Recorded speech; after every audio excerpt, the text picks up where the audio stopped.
Hi good morning. ಇವತ್ತು ರಾಯರವಾಡ. ನಾನು ವಿಧಾನಸೌಧದೊಳಗಡೆ ಬಂದಿದ್ದೀನಿ. ಸೊ ಭಯ ಇದೆ ವಿಡಿಯೋ ಮಾಡ್ಕೊಳ್ಳೋಕ್ಕೆ, ಯಾರಾದರೂ ಬೈದ್ಬಿಟ್ರೆ ಅಂತ. ಎಷ್ಟು ಬ್ಯೂಟಿಫುಲ್ ಆಗಿದೆ ಅಲ್ವಾ ನಮ್ಮ ವಿಧಾನಸೌಧ. ಸೊ ಇಲ್ಲಿ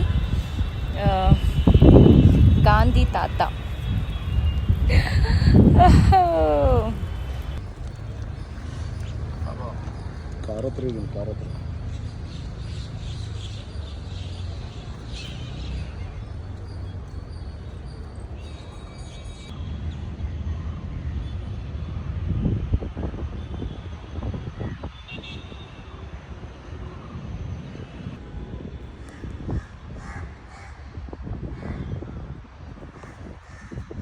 ಆ್ಯಕ್ಚುಲಿ ಇದ್ರ ಒಳಗಡೆ ನಾನು ಇವಾಗ ನಡ್ಕೊಂಡು ಹೋಗ್ತಾ ಇದ್ದೀನಿ. ನೋಡಿ ಹೆಂಗಿದೆ.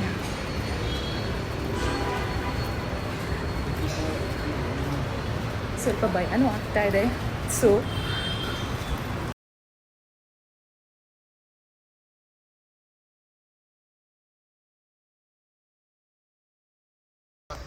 ಫೈನಲಿ ವಿಧಾನಸೌಧ ಹೇಗಿದೆ ಮತ್ತು ವಿಧಾನಸೌಧ ಒಳಗಡೆ ಹೇಗಿದೆ ಅದನ್ನು ನಾನು ಇವತ್ತು ನೋಡಿದ್ದೀನಿ. ಸೋ ಹ್ಯಾಪಿ, ಫುಲ್ ಖುಷಿ ಆಗ್ತದೆ ನನಗಂತೂ.